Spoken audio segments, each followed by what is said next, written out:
Yun mga tol, tuloy pa rin tayo sa ating paglalakbay at nahiwalay tayo kila Julius at Jenry.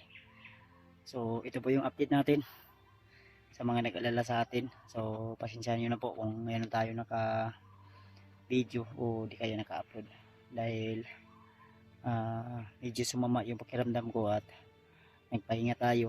So ngayon na tayo nakapag-upload at sila Dave at si Jenry ay nakontak po natin at may napag-usapan po kaming location na kung saan ay doon po kami magkita-kita. Si Julius hindi natin makontak doon, siguro walang signal o di kaya lubat, kaya huwag kayong mag-alala, hanap tayo ng paraan upang makontak natin si Brad Julius.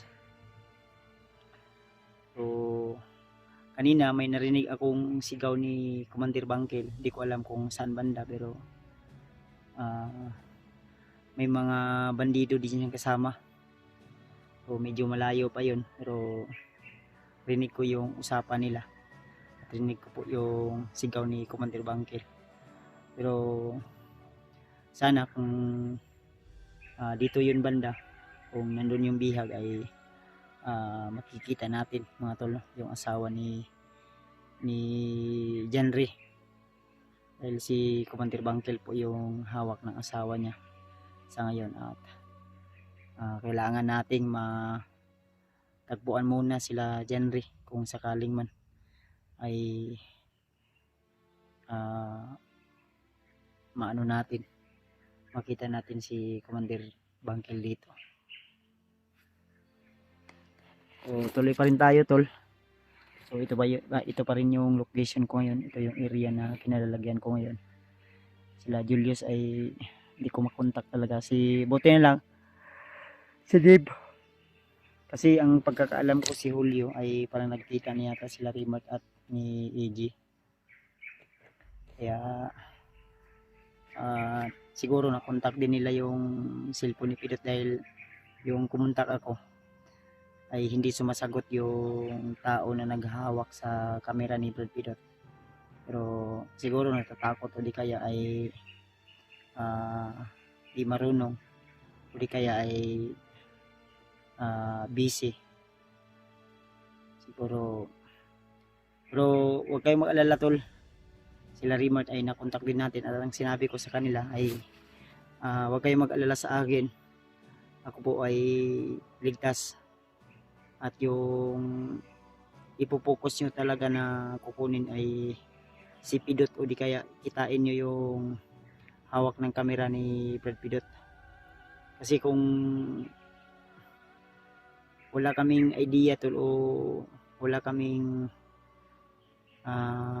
strategy ay mahirapan kami at paulit-ulit lang na yung pangyayari na hindi natin nasana maambos tayo. Kaya sabi ko sa kanila na hanapin nyo yung hawak ng camera ni Brad Pidot nang sa ganun ay makapokus tayo, dahil kailangan naming makapokus sa asawa ni Brad Jenry. So nakontak natin si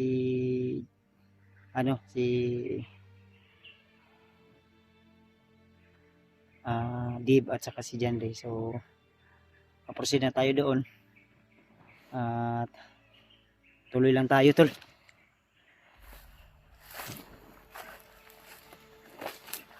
Ayun, masigaw na naman.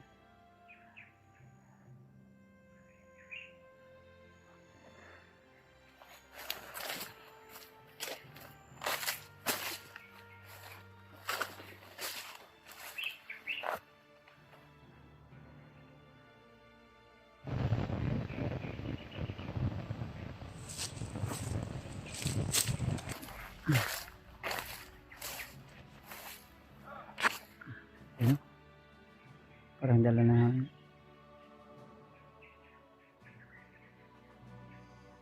tao sa nahantol.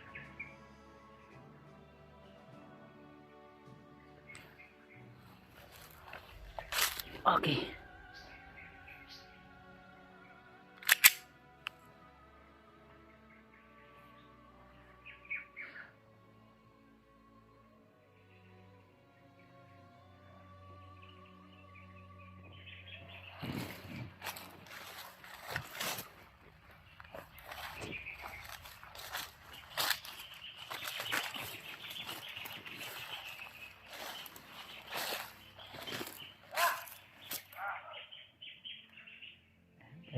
Maraming tao dito to. Ayun.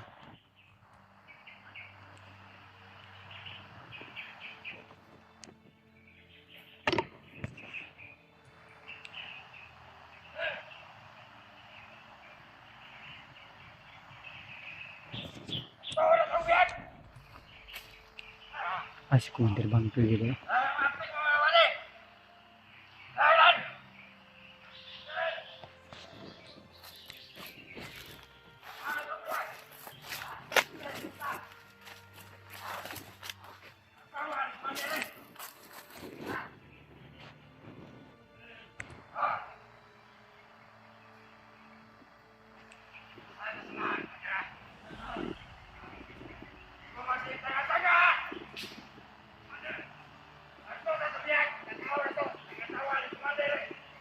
Dan papunta sila sa bihag sa asawa ni Commander Rida.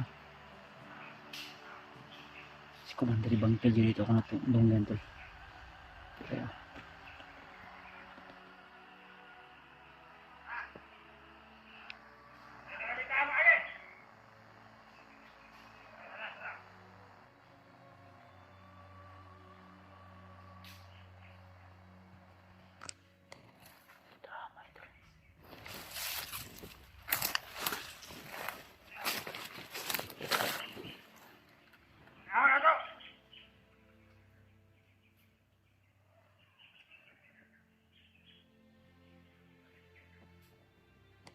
Dito agad, ito eh!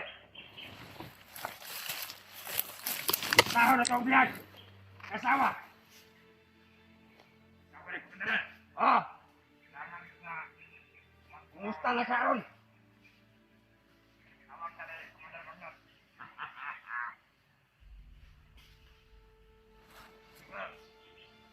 Ikaw pa tayo na itong biyag. Kailangan. Kabuta na itong tanan. Para maibala nila. Usa ta. Okay. grabe yung plano ni Commander Bangkel to. Oh. Okay. Okay. Grabe siya kaon. Wah, para ba raw kayo na asawa ni Commander eh? Punta na siya sa ito.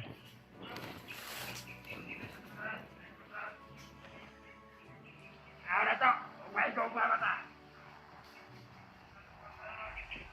Esa.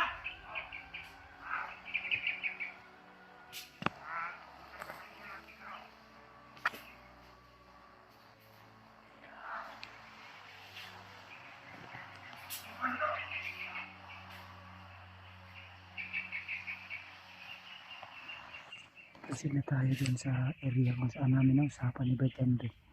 Ang problema, nakita natin si Commander Bangkel maraming kasama. Kaya ito yung sinasabi ko tulad na narinig ko yung boses kanina ni Commander Bangkel. Hindi talaga ako nagkakamali. Si Commander Bangkel yan. Damay. Dito sila patulog-tulog. Diyan sila papunta. Kailangan masundan natin to.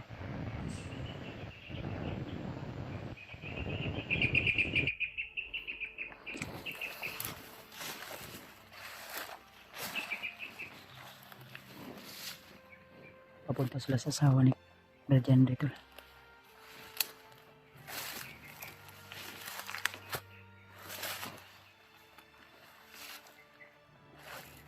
Ang problema, may usapan kami na dyan dito na magkita kami doon sa location.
Ito yung mga kasama ni Commander Bangkil. Mga kasama tauhan dari Commander Bangkil.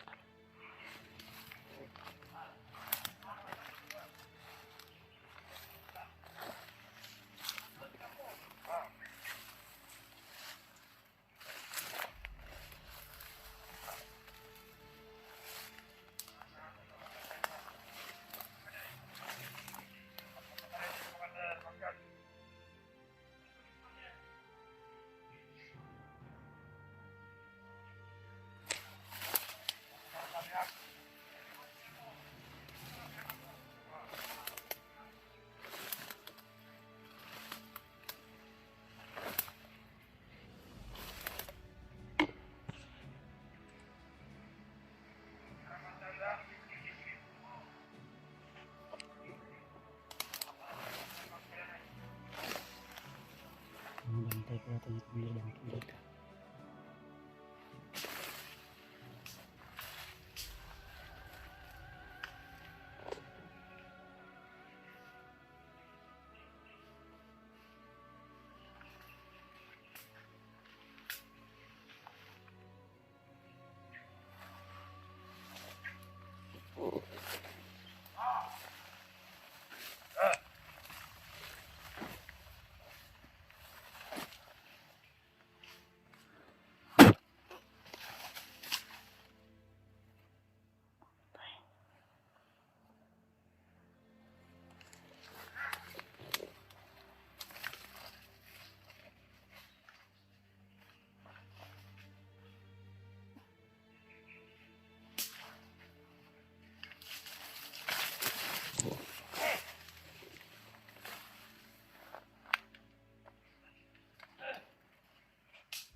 Mano!